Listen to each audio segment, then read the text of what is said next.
Alrighty. Hello, everybody. Starting to filter in. Let's see.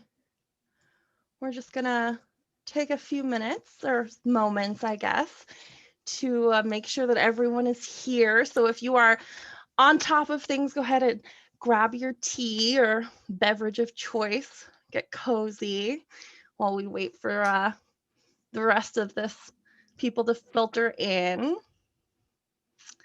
And then we're going to get started here in just a second with the fun stuff. Alrighty, let's see here.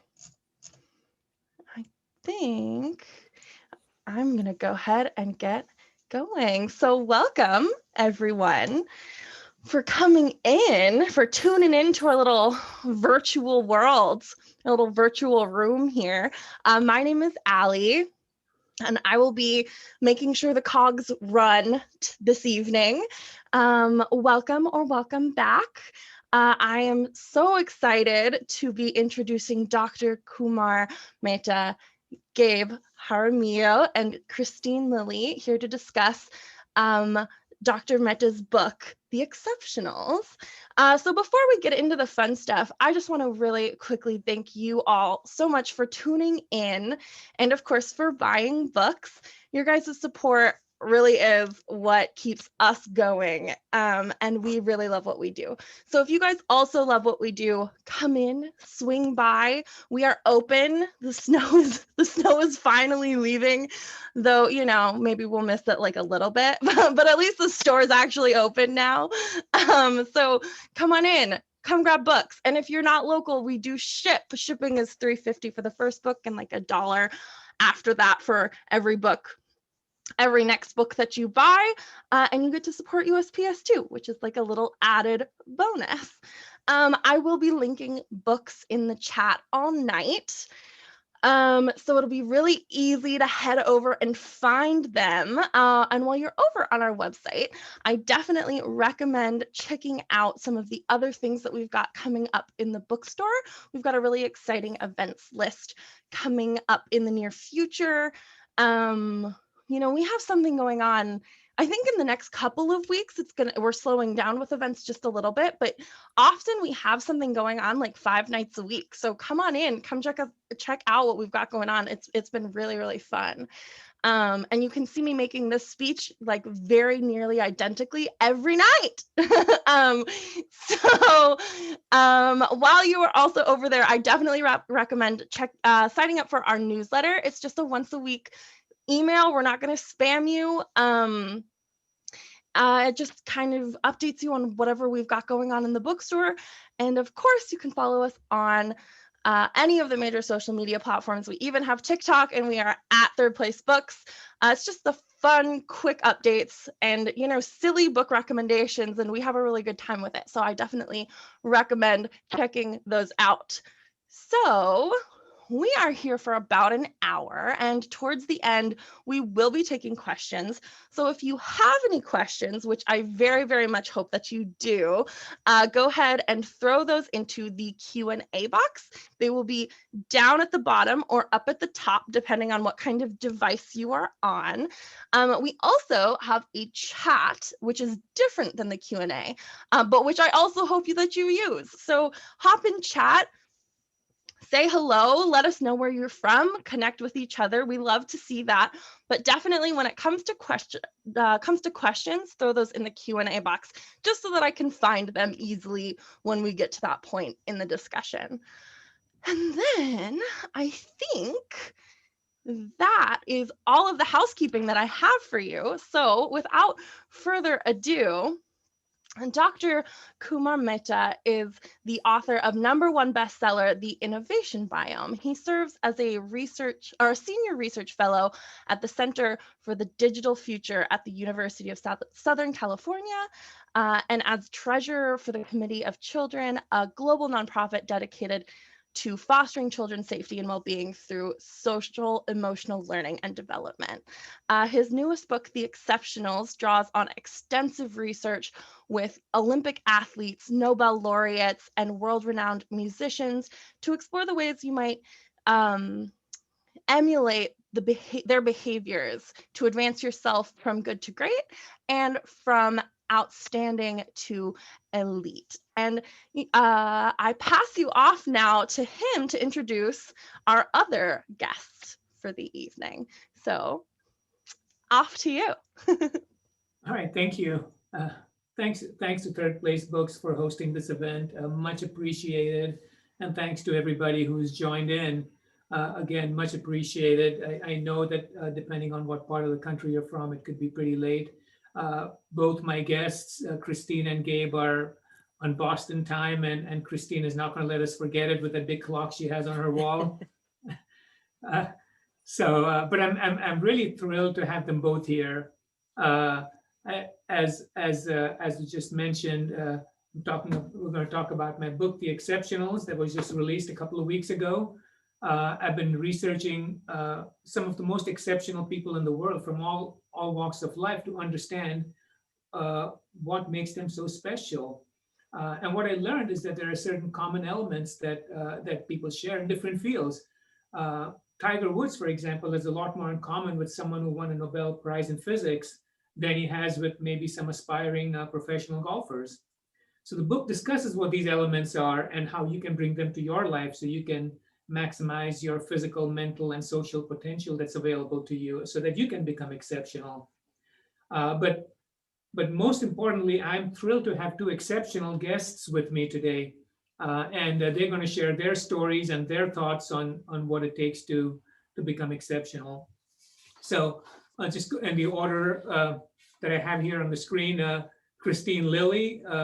Kristine has been on the perennially top-ranked U.S. women's national soccer team for over 23 years. I mean, she's truly a phenom in the sport.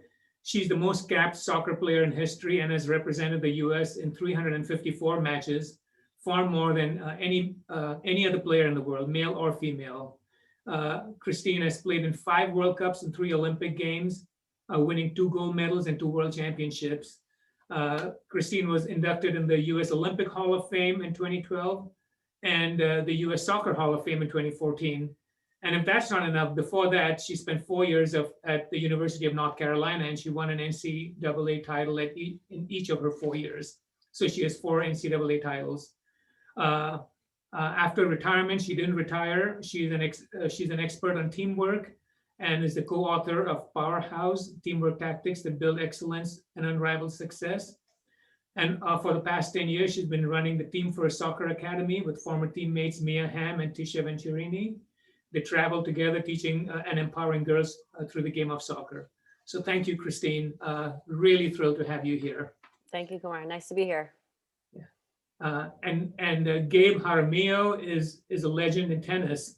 He's a renowned international tennis coach who has worked with many of the greatest players in the history of the sport. He has trained, and by train, I don't mean just train. He's mentored them from a young age all the way till they became champions. But he's trained, developed, and mentored 11 of the world's #1 ranked players and 27 top 10 players in the world, including Andre Agassi, Jim Courier, Pete Sampras, Maria Sharapova, Monica Seles, Kei Nishikori, and many others. Gabe is the co-founder of Club Med Academies, an elite multi-sport academy that provides high-intensity skill development in tennis, golf, volleyball, soccer, and swimming. From 1981 to 2009, Gabe was the tennis director for IMG Academy Bollettieri. And for 26 consecutive years, Gabe coached players at all 4 Grand Slam events, the French Open, Wimbledon, US Open, and the Australian Open, which is going on right now as we speak. So just an immense pleasure to have you, Gabe. Thank you for making the time to join us. It's a pleasure to be here with you and you. So I think the format is simple.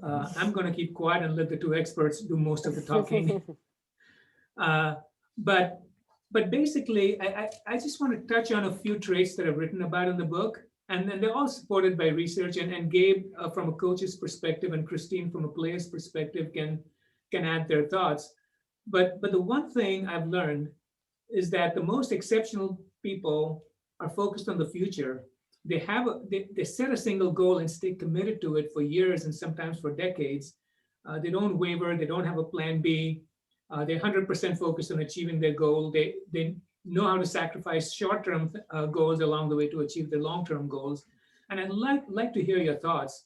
So maybe we start with you, Gabe.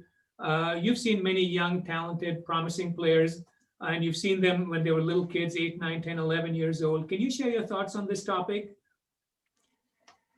Yes, as coaches, we usually like to talk with examples. When I first saw Jim Courier practice, he was very young. And I remember it was something special about him. But in his practices, he gave me 110% on the court, off the field. So one day I brought him to the office and I asked him, "What is your goal?" He looked straight in my eye and he told me, "I'm going to be number one in the world." And I said, "Okay, how are you going to do that?" He looked at me again straight in the eye and he goes, "With your help." And after a few seconds of silence, he goes, "And how are you going to do that?" He asked me. So the ball was on my court.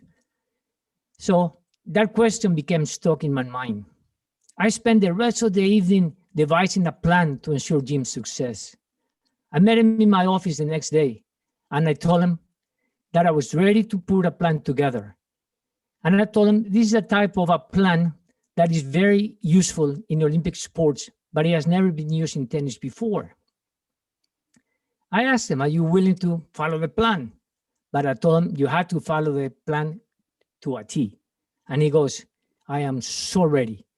So I told him the same thing. I said, "Well, we have to work the plan together, because if I give you a plan, it's my plan. But if we do it together, it's our plan. It's a 5-year plan." So he goes, 5 years? And I go, "That's right, it's a 5-year plan." So Jim followed the plan. In 5 years, he became number one in the world. In 5 years, he became the first Grand Slam champion that we had. Why am I saying this? Is because I really believe that the only way the students, young athletes, can stay for a long time pursuing a long-time goal is with a plan. If they don't have a plan, it's very difficult for them to make it because they're going to be concentrating in results. And we as coaches prefer that they concentrate on developmental goals. So the first goals are more developmental. The results-oriented goals are going to be farther ahead. But the only way for these students to concentrate on those goals is with a plan. I'll give you another example. I was with Agassi. He was 14 years old, playing a very important national tournament. And he was missing by inches, yes, inches. And when in the changeover, I told Andre, "You're missing by inches, aim bigger." He looked at me and he goes, "Don't worry, Gabe. With that plan, with this style of play, I'm going to be number one in the world. Don't worry about it." He was thinking ahead. What he was doing, he was investing in his future. And that's what these champions do. Champions with a plan, they know that they have to invest in the future. Great. That's some great examples.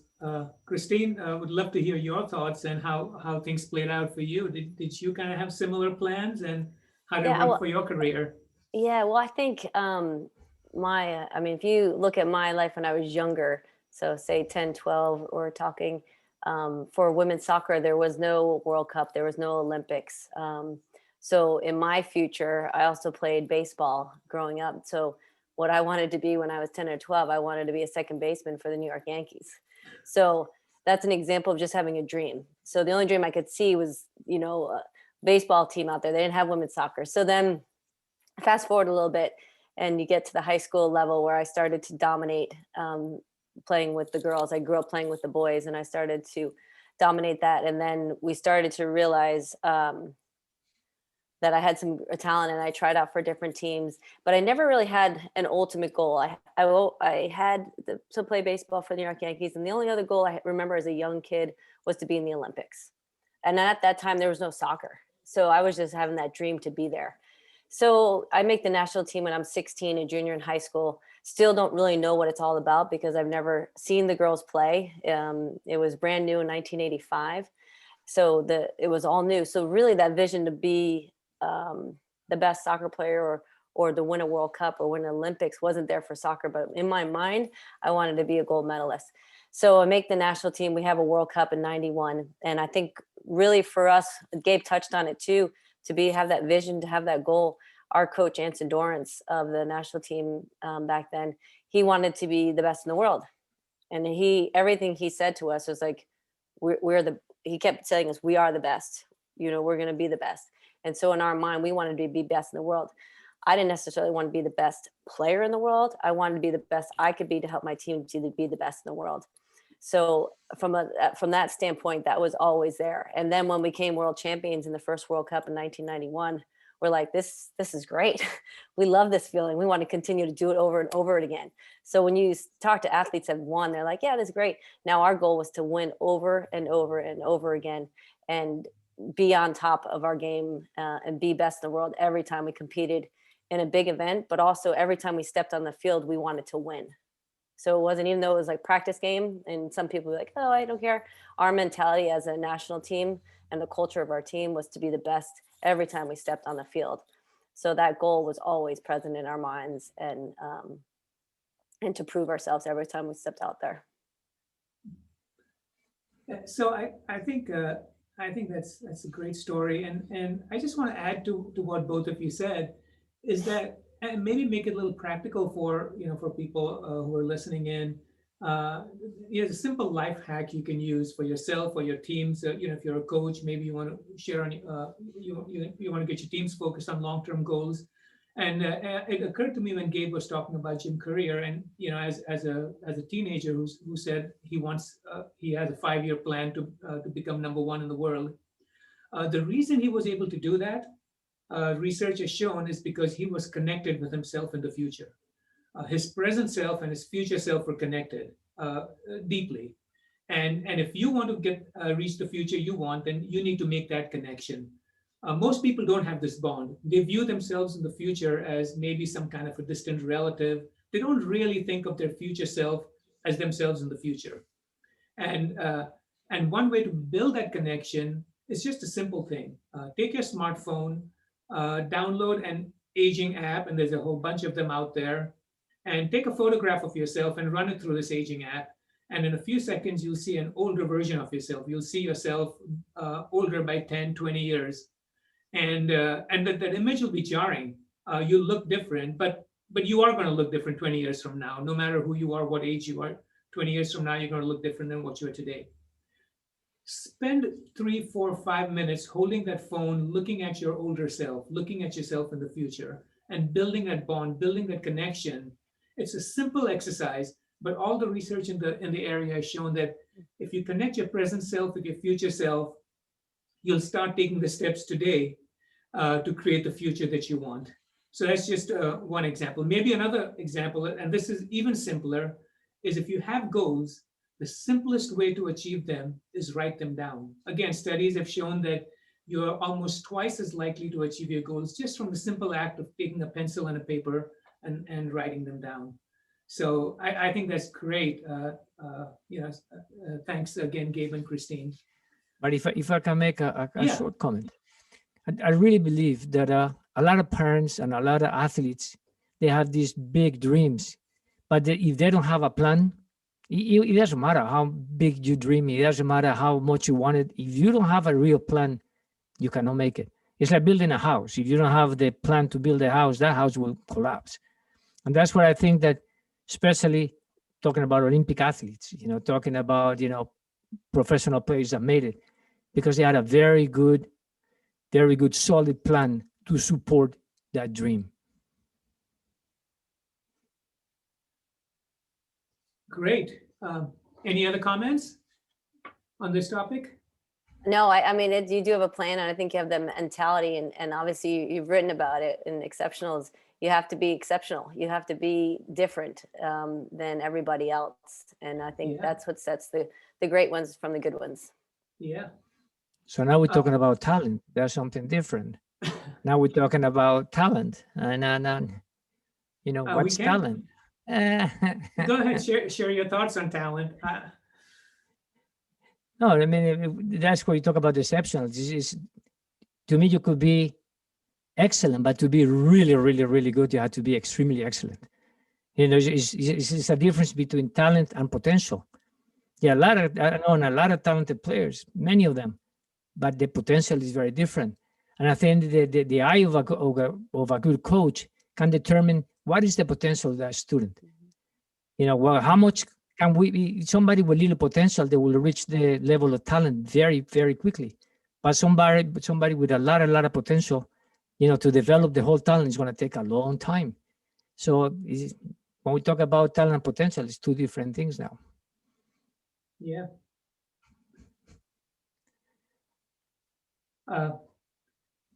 Okay, so I want to move on to another element that all the exceptionals share, and this is the self-belief or confidence in their abilities, and they just know that they know there'll be challenges along the way, but they believe they'll figure a way out to overcome them.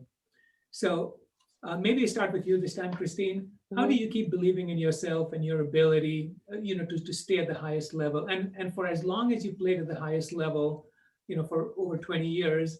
How do you convince, how do you just have that belief when you see younger players with stronger legs, faster legs, maybe better training as youth players?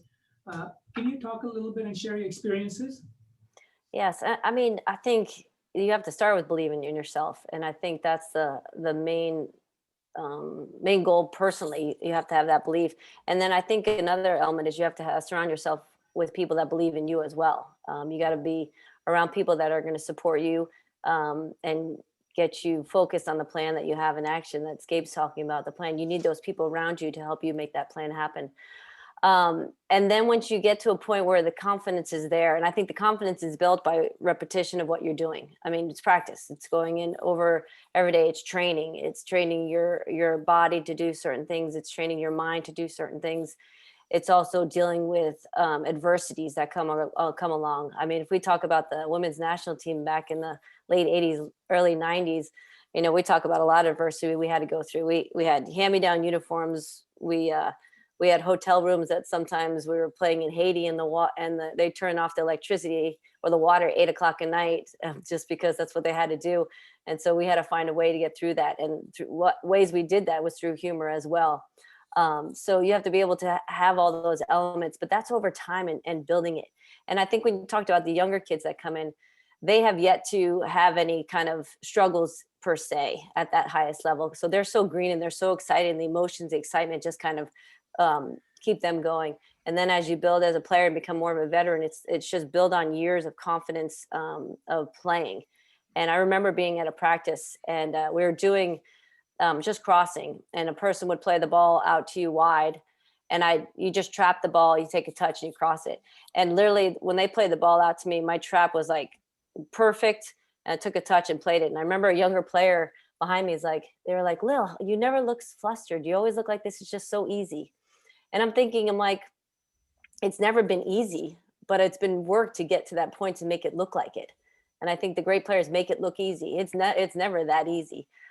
So it's just through a lot of time and practice and work. It is really work. And I have a lot of these parents, and I coach young kids now, and they're like, well, I want my daughter to do this and that. And I'm like, well, you know what? I'm here to help her, and I'm here to guide her, but she's got to put the work in. I can't make it happen for her. I can help her, but she's got to work and do the work. So hard work is part of building that confidence. And there is an ebb and flow, and there's times when the confidence goes down a little bit. And I think as an athlete and working with our mental skills coach, you find these one or two skills that you want to work on, or one thing that you want to focus on. So if I'm not passing the ball very well during the game, I'm off. I'm going to just focus on a 5-yard pass, make 3 or 4 of those successfully, and then I feel confident again to move the ball a little bit further. So finding small little elements to help when your confidence is down a little bit, to build it back up. And once again, surrounding yourself with the people that help you. And that's for soccer, that's a team. So a real strong support system in the team, and team unity and culture there helps that go a long way. Gabe, your thoughts? At my academy, we ask all the players the same question when they first arrive. And it's basically a question to spark the same baseline understanding of what they're here to do. We simply ask them, what is your dream? No, what is their goal, or what do you hope to accomplish? Basically, it's one What is your dream? And it's very interesting because all these students, even when they're very, very young, they look straight at my eye and they go, I'm going to be number one in the world. There is no question in this statement, no doubt in their syntax, and no hesitation in their makeup. The answer is a state of fact, a matter of time, a declaration of purpose. It's basically a promise that they're making to me. Champions have the aura about them. That's where it all begins. The confidence and the talent to begin making the dreams reality is by taking the first step, which is imagination. Because you have to imagine. Those knowing that the most lofty goals is not only possible, but they know that it's a reality. It is very interesting because I remember, Tommy Haas, the way he used to walk, 13-year-old, and then he worked like he owned the academy. Or Maria Sharapova, how hard she trained every second. Or I remember Nishikori, for the first 2 years, he didn't speak a word of English. The only thing he could say was, I'm going to be number one in the world. So imagination is not only the beginning. To me, imagination is everything, because everything starts inside the mind and the imagination. The young person's imagination is responsible for what they want, what they like, and why they are willing to fight. What goes inside their mind today will affect their future. And I really believe that parents and coaches must work very hard to keep the young athlete's dream alive. Help them imagine. And sometimes I think we just take it for granted, but we cannot take it for granted because everything starts in the imagination. And all that confidence, look, every time, like what Christy was saying, when she couldn't make a pass or she couldn't make the long pass, players are going to have those stumbles because they're going to have those stumbles. Like it or not, sooner or later, no matter how good you are, what is going to keep you grounded is that imagination, that where you're going to be, how big you want to go, how that you want to conquer the world. That's what's going to keep you anchored. Now, this is great stuff. So this thing that we're talking about is actually studied a lot, and this belief, this confidence, this knowledge. When people can say without hesitation that they're going to get somewhere, that's called self-efficacy. That's what psychologists call self-efficacy. They know there'll be ups and downs, they'll be off sometimes, and they know they'll overcome the obstacles they face. And this feeling, the self-efficacy, is not something that's only reserved to champions. We've all felt that. There are times when we know we're going to be successful at a task, and when we just know that beforehand, we actually are. And that is because your belief and your skill are linked. They're actually dependent on each other. It's called a reciprocal causation. That means the functioning of one depends on the functioning of the other, and the functioning of the other depends on the functioning of this. When you're skilled at something, your belief in yourself increases. And when you believe in yourself, your skill set stretches to meet that belief. So you need to get into the habit of having that high self-efficacy. And you can do that because this thing, self-efficacy, is not a static capability. It's something you can work on and grow. And the easiest way to do that is to pick a task that's just slightly beyond your capacity, and then achieve it. And when you do that, your self-efficacy grows a little bit, and then you pick the next thing that's beyond your capability, and you achieve that. And as you keep doing that, you'll have the confidence to reach any kind of goal you want. So, any other thoughts, Kristine or Gabe, on this? I think when you talk about self-efficacy, we are, well, I don't know if it's similar lingo is when we talk to our kids and coaching now, training kids, or when my coach was coaching me on the national team, he always told us to get out of our comfort zone. So that's trying something a little bit hard. And when you got there, then you're like, okay, there I am. And then you started to keep going. So we're constantly telling young kids, I'm like, get out of your comfort zone, try this. It's okay to make a mistake because your attempts here, and then we want you to grow. So I mean, I'm spot on with a lot of that mentality that we were taught, and to get out of that comfort zone to continue to try to grow as a player was a huge part of our growth. And now when I teach young kids that as well. That's the way to keep them in the learning zone. Can you guys hear me? Because I have to take these headphones off. to switch speakers. Okay, great. So Gabe, sorry, were you about to say something else? No, I was saying that what you guys are talking about is basically maintaining the athlete in the learning zone. If you're giving something too hard that they cannot accomplish, and they panic. If you're giving something too easy, then they get bored. So you have to keep them in the learning zone. Yeah, I think you're both absolutely right. It's because when you try something too hard, then the stress is so high that you can't achieve it. And if there's no stress at all or no anxiety at all, then you're not growing. So you have to be within that zone. You call it the learning zone, but it's the growing zone. Yeah, exactly. So just moving on to another trait that I want to talk about and get your thoughts on. Is this thing that I call the myth of the solo superstar. We all see this one person, whether it's Kristine Lilly or Michael Jordan or whoever. We see these individuals, and we want to become like them. But the fact of the matter is that becoming exceptional is never a solo affair. Anyone who's become exceptional or reached the peak of their profession can point to specific people who've helped them. They could be coaches, mentors, they could be colleagues, they could be rivals, they could be just, they could just be, it's a village that helps people grow. So I'd love to hear your guys' thoughts on that. So maybe Kristine, you want to start with this? Yeah, I mean, I think, my strength grew from my teammates. I think it's interesting to hear Gabe's comments on the tennis players that he talks about, and they all want to be number one, and I think for us as a team, we want to be number one, and some players want to be number one in the world individually, or be the best player in the world. And I think we all had that mentality to be the best player in the world, but in the same sense, you're being the best player in the world, but also being the best team in the world. So sometimes maybe my goal being the best player in the world might go too far and affect my team growth. So I think in a team sport, I think there's a balance of how much you give to gain personal growth, and then how much you have to give to bring the team growth in there as well. And my teammates were my big inspiration. And when I look at the best of the best, I'm surrounded by them every time I went out to training, and we always had a mentality of more. So, we had the mentality where we're getting ready to pick a World Cup or an Olympic team. And some of us have been on the team for 10 years, and everyone's like, oh, you're going to be on the team. And in the back of my mind, I'm like, you know what? I haven't been picked yet. I still got to do what I need to do to make that team. So it was always more. It was never just like, oh yeah, I'm going to be on the team. I'm never just complacent in there. And I think all the players that kept making it year after year after year had that mentality of more, and to be better and to give more. And that goes into our training. We use fitness tests. That was one thing that was something that we would strive to be the fittest team in the world.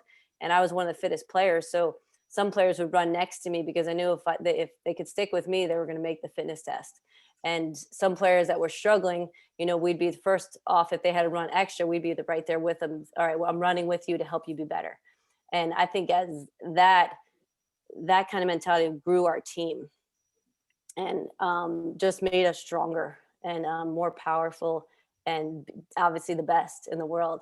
And I remember our captain, Carla Overbeck, we're running some of these fitness things around, and she's yelling, she's like, no other country's doing what we're doing right now. And then we're like, no, they're not, and so we all get, fired up with that.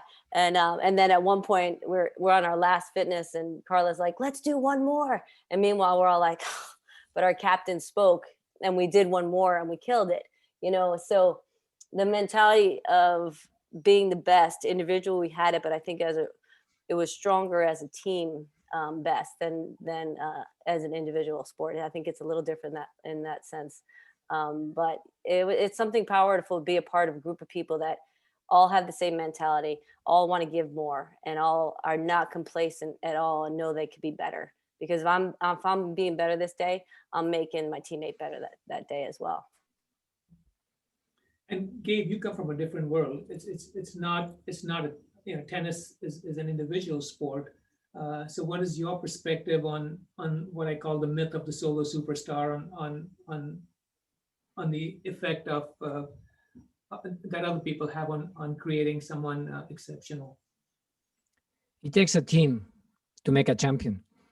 no matter what, no matter if he's a team champion, if he's an individual sport. But if you think tennis, if I tell you how many coaches an individual player has, I can, on top of my head, I have 22 coaches. But I'm not going to talk about that. I'm going to talk about, I'm going to concentrate on only four things, like what the team is about for a young player. The first thing that the player needs is the support of the parents, because without the support and the constant healthy support of the parents, it's going to be very difficult for a player to make it. Now, many coaches assume the parents know nothing, and that the only thing they can contribute to is the moral support. But I can write a book of everything I've learned from parents that supposedly didn't know anything about the sport. The Williams sisters, Andre Agassi. I can go on and on. So parents play a very, very important role, especially in the beginning. I mean, they are the ones that pay the bills. They are the ones that take them to the field. They are the ones that give them the support. Now, the most important choice a parent can make in a life of the child's passion is the selection of the right coach.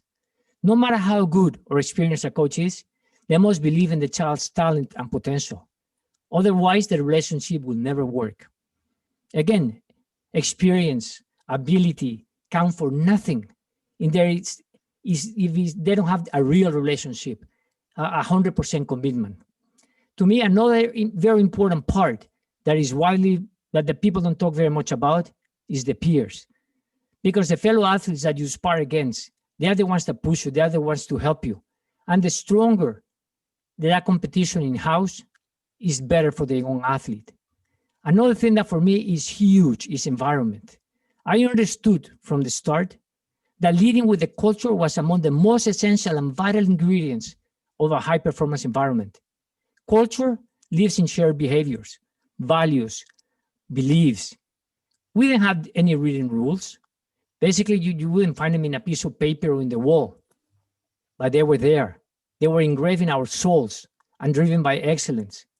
It was our collective mindset and that of our entire organization, from the assistants, the office managers, the drivers, the coaches, the cooks, the parents, the athletes. It was a hotbed for making champions, and everybody knew it. We walked, talked, dressed, and worked like champions. This was the norm and the expectation of every coach and every student. We were recruited and scouted the best talent from around the world. We encouraged and basically we demanded hard work, discipline, and constant creativity from everybody. Those unwritten rules, trust, high goals, readiness, and fun were our foundation. The powerful stories we created set us apart. Some real, some imagined, and others that became myths as they were told over and over again. That's the magic of a culture that made us a powerhouse. That number of stars that we produce in that academy is a feat that will never be repeated again. And I really believe, when we're talking about this, that champions are made in clusters. Thank you. So I just want to move on with a couple more topics, and we're running out of time here. But I want to talk about a concept I introduced in the book called micro-excellence. Micro-excellence means focusing and improving on the tiniest details of your craft, of your sport, of whatever it is you do. And many people focus on the big things. In fact, we're taught to think big and don't sweat the small stuff and think big picture. But it's actually the opposite. The exceptionals are masters of detail. They like to focus on the tiny elements. And no matter whoever it is, whoever the person you admire is, whether it's Michael Jordan or Steve Jobs or anyone, they're all masters of detail. And I'll give you an example to get you going, because I want to hear both of your thoughts. That Michael Phelps, who's the greatest Olympian in terms of gold medals, he was known for being a master of detail inside and outside the pool. He left absolutely nothing to chance, and that's why whenever the most unexpected things would happen, he'd be prepared.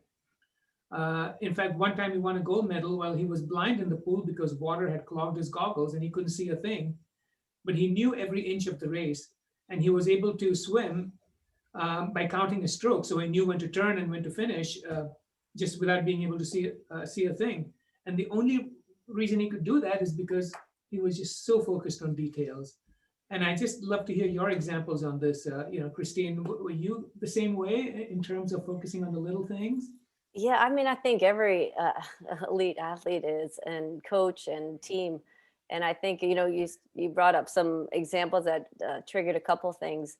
The first thing, my coach, Tony Chico, was our coach of the 1999 World Cup team when we won the World Cup, and the 1996 Olympic team. First time women's soccer was in the Olympics, and we won the gold there.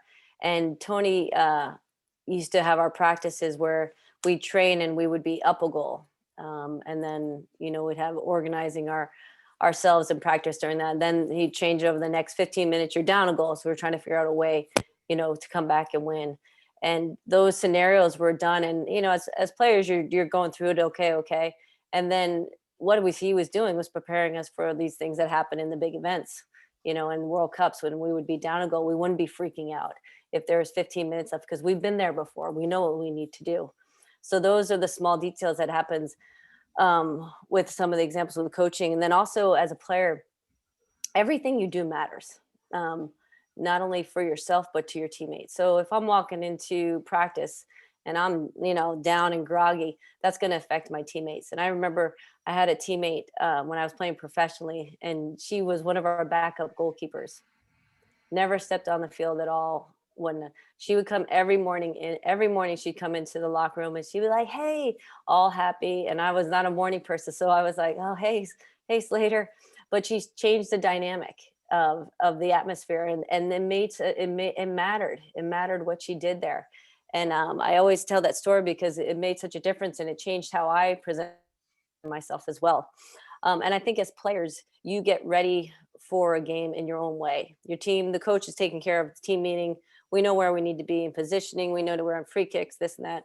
But then individually, you have to get your mind and self ready. And I would go through a little bit of listen to music. I put my hair up in the last thing. So you had, people call it superstitions. I would call it a routine.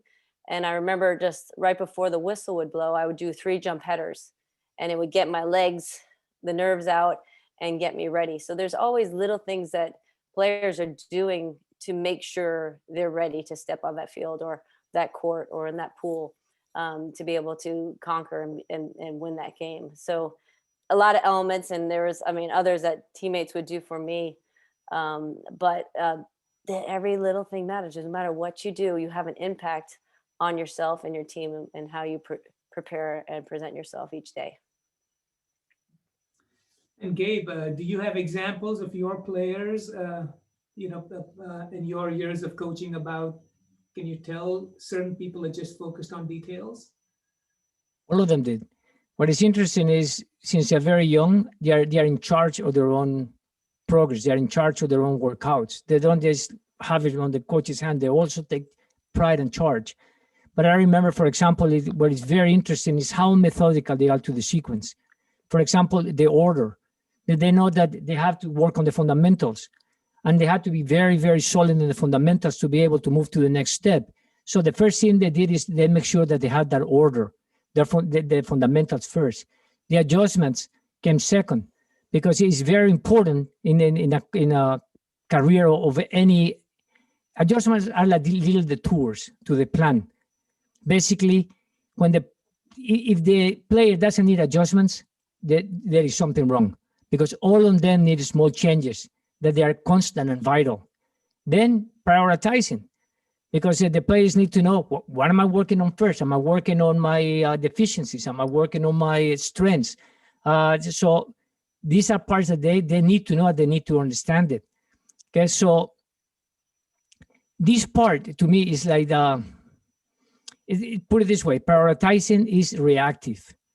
Okay, while shifting and the players need what order is more proactive.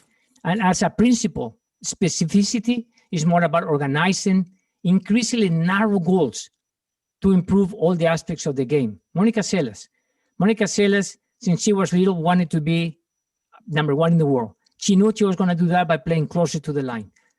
And to do that, she started with angle shots, starting with hand, very, very fundamental drills, and then little by little moving back. And then we increased the drill, basically the difficulty of the drill, where it was fed ball, then it was live ball, but it took years. Now, she was the second youngest player to win a Grand Slam, and she became number one in the world. But all because she worked in those very specific little tiny things that she knew was what she needed. Because remember, during a regular workout, it's very difficult to concentrate on those little things because you have to concentrate on the bigger scheme of things. So the little things need to be worked, and they need to be worked apart. So that's what is so important for these champions, that all of them did it. Some great examples from both of you. The last topic I want to talk about is a simple one. It's just, it is just a phrase that I heard over and over again. In fact, the most common phrase I heard in all my conversations with exceptionals in all fields is, no one will outwork me. That was it. It was the one common thing. And I don't think people realize how much effort is necessary. And most high school or college athletes who want to turn pro, they're all skilled and they're all talented and they all have commitment and they all have a strong work ethic. But I think most of them never make it because they just don't understand or realize the effort it takes. And no matter how gifted you are, you just have to outwork everyone around you. I mean, Tiger Woods worked for 13 hours a day. He was the most gifted golfer. Novak Djokovic, in your space, Gabe, he worked for 14 hours a day. Bill Gates never took a vacation in his entire 20s. So I just want to hear from you. I mean, is that what you see? Can you put that in perspective with people you worked with, or even with your example? Maybe Gabe, you can start. I think that I would like to start with a word that Kristine used before, which is routines. To me, routine is the basics of everything. Those people that work extra, they didn't do it just on top of the head. They had a routine. Had all the players that I trained that made it. If I told them practice started at 8 o'clock in the morning, they were there at 7.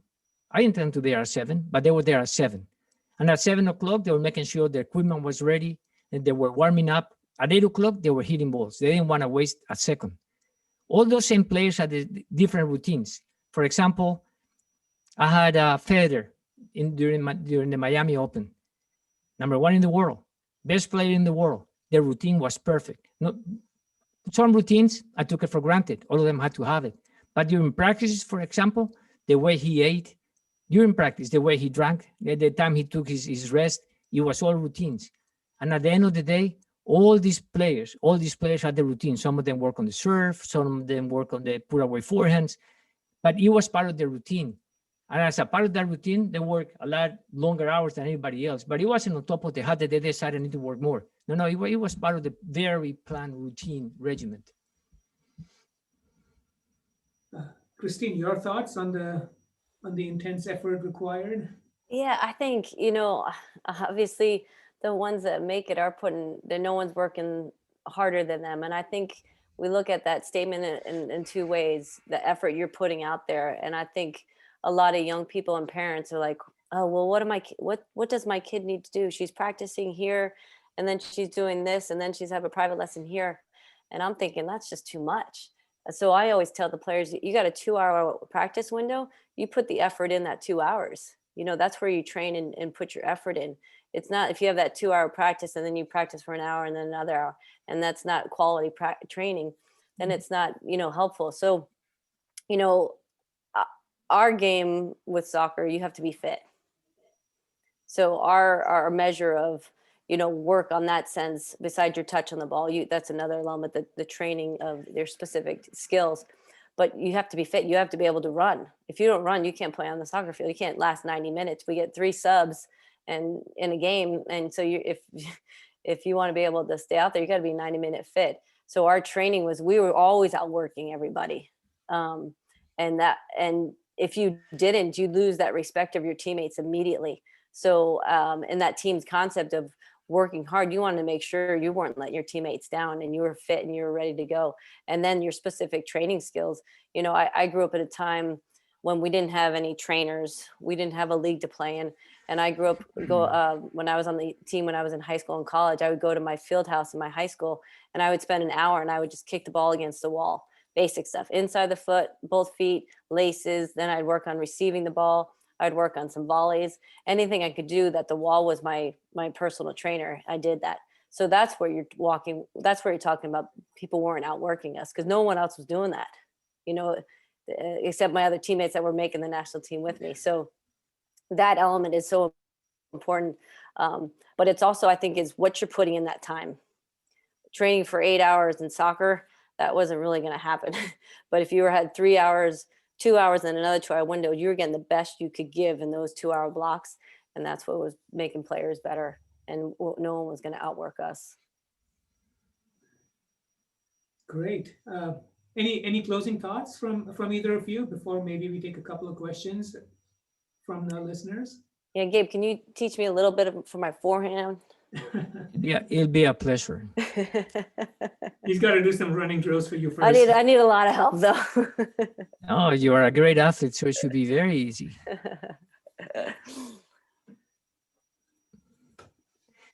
Well, one of the parts that that Christy was talking about is, a lot of parents think that the players need to work harder and harder and harder, and it's not really true. It's the manipulation of volume and intensity that is so important, and that's what the parents and coaches need to understand, so they don't burn, the student, so they don't have any injuries. So it's key. Great. So should we take a couple of questions? Yeah. Ali, are there any questions? Hi. Yeah, I'm seeing some questions here. And if anybody else thinks of anything, now is the time. Blow up this little Q&A box and we'll see how many we can get to. So the first question here on my list is from Rogers, and it says, can Gabe give us some examples of what is in the plans he creates with athletes he coaches? We call it a periodization plan, and it's basically a plan in the future. So the way we evolve the plan is we take the student, let's make an example. Think you're going to go to the moon. And when we're going to go to the moon, I'm going to start deciding the rocket that is going to take you to the moon.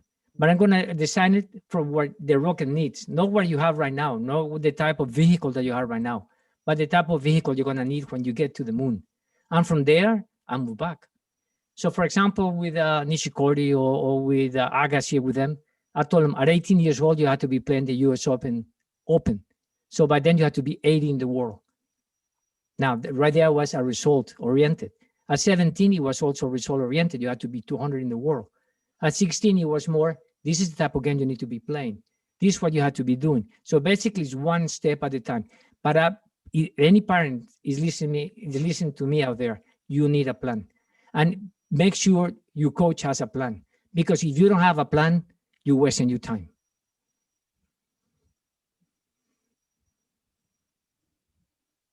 That's great. So let's see. My next question is from Spencer, and it says, how should an athlete make a plan for as long as 5 years if his or her future is very uncertain? For me again?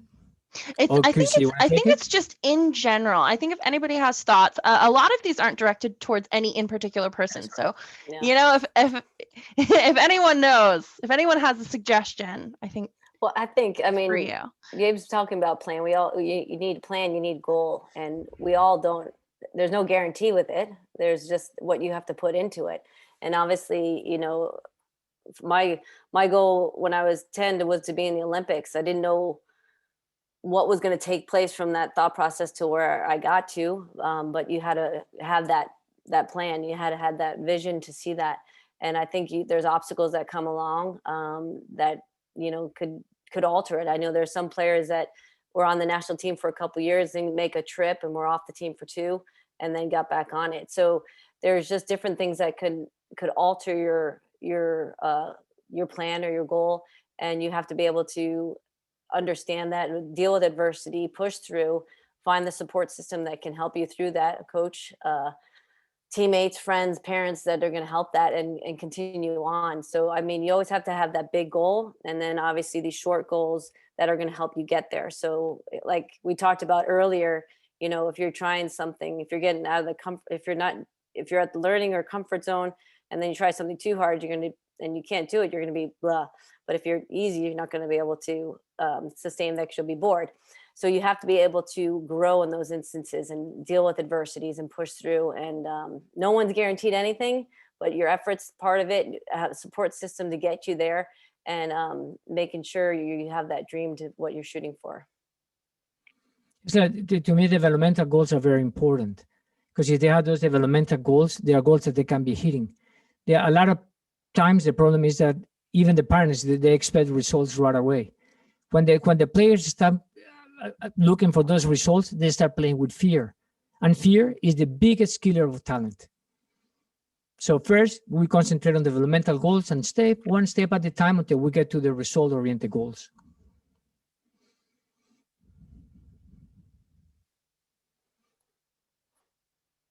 So moving right along, because we are starting to get to the end of our time here. So let's just do a few more questions. Let's see.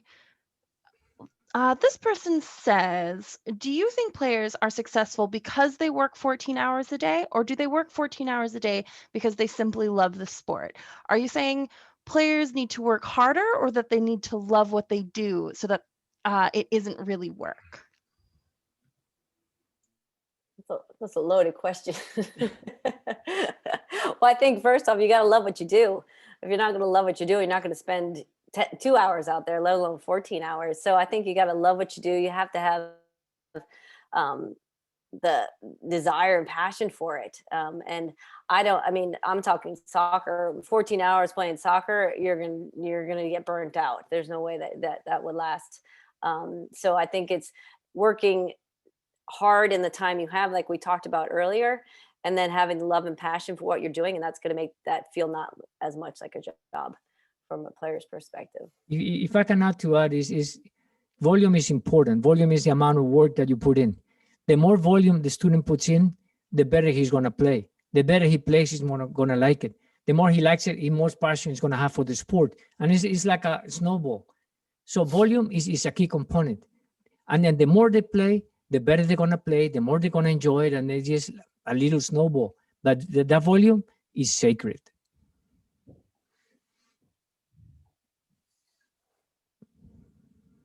Yeah, I think, that's solid. Let's see here. So Randy here is asking, do these concepts and plans also apply to other than just kids wanting to be #1 in the world? Say a retired 50 to 60-year-old who wants to achieve certain goals or results in, say, tennis or golf or cycling, etc. Kumar, it's your turn. Absolutely. I mean, becoming exceptional is maximizing your potential. In some cases, that means you become #1 in the world. Or in some cases, or in every case, it means becoming the best you can become. And that's what you're trying to do. So whether you're between 50 and 60 years old, or trying to become better at golf, that's me, or tennis, or anything else, yes, absolutely, that would apply to you. The same principles apply to everyone. Wonderful. And then I think to close us out, no, we still have a little time. Let's see. So this anonymous attendee would like to know, how do you keep on track when people around you don't believe in you, or when what do you do if it feels like your plan isn't working? Well, first, I think, if the people that don't believe in you, they're not part of my inner circle anymore. I think you gotta start to know what's best for you, and to get rid of the negative energy that's coming from around you. And then on the other side of it, I've played on the field, and I get motivation from fans, yelling at me, because I know I'm doing something right if they're yelling at me. So that gives you motivation to continue to show them that what you can do on the field. And like I said, if things aren't going right, you got to decide if this is the ultimate goal for yourself. If it's something that you don't feel is working, and you don't have the energy or the fire or the will to continue, either get some help to see if they can help you change that, mental skills coach for us, a family member, someone that can write the path for you with you, or you find a different path. But for the most part, I think we all got to keep fighting until you've given everything you have on something before you give up. It is very important to surround yourself with the people that believe in you. That's what I said. When you select the coach, it doesn't matter how good the coach is. What matters is how much that coach believes in you. Same thing with the parents. The parents have to give you that support. The people around you, the closest people around you, those are the people that need that athlete need the support from, because everybody else is an outsider. But it's important to be in an environment where you feel appreciated, in an environment where you feel good about yourself. But it starts with the parents and second, the coach.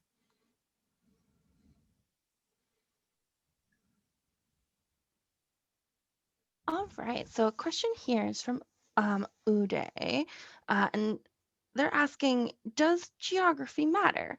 Are there more champions in southern USA where the weather is better? In terms of tennis, it is. In terms of tennis, it plays a very big role, because if you have to play indoors, it's very difficult to compete, or the strokes are different, or you play in high altitude. So basically, the best weather and playing at sea level is more conducive to make good players. If you look at Florida, it's like it's a mecca for tennis. It's a mecca for golfers, because not only the places, the golf courses, everything is beautiful, but the weather is very. Look at today. Today is what, 85 degrees outside, beautiful, while everywhere else is snowing. So yes, it plays a very important role.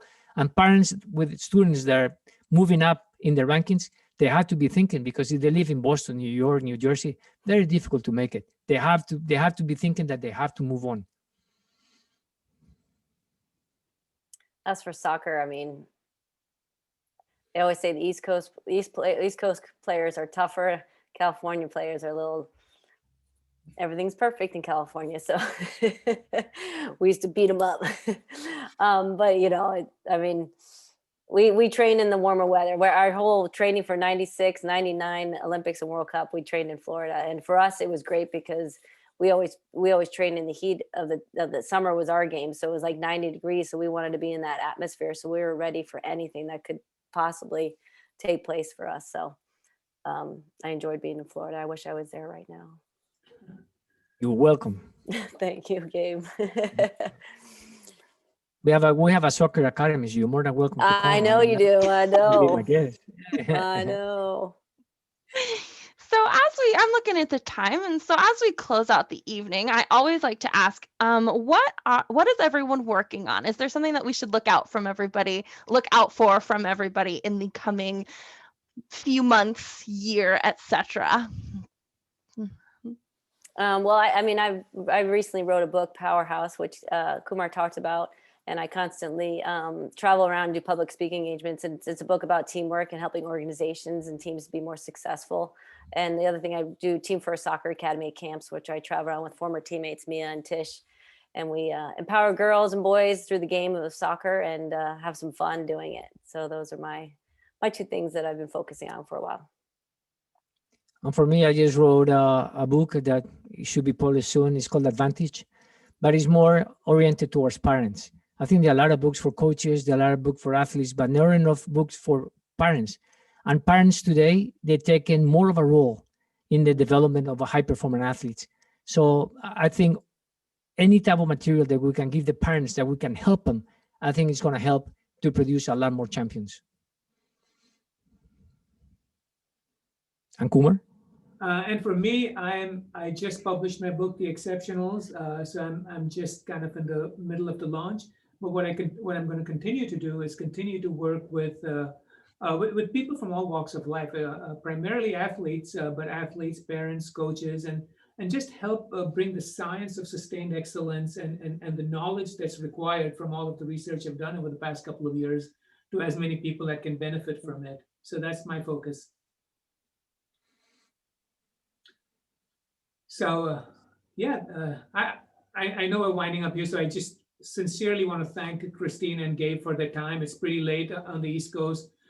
Just thank you for your insight, your wisdom, and just being open and sharing your thoughts. I truly appreciate you being here. No problem. We had Thank a you, lot of Kumar. fun. It was great. Yes, thank you, all three of you, for being here. This was such a great conversation. I love hearing the insights from people who really know what they're talking about. So interesting and stimulating and inspiring. So thank you all so much. Everyone in the audience, there are links to books in the comments. So head over there while they're still up. Now's the last chance. And I think this is where we say goodnight. So thank you all so much. And we'll catch you in the next one. Great. Thank Great. you. Thank you. Thanks. Thank Good night, you. everybody. Good night. Bye. Thanks.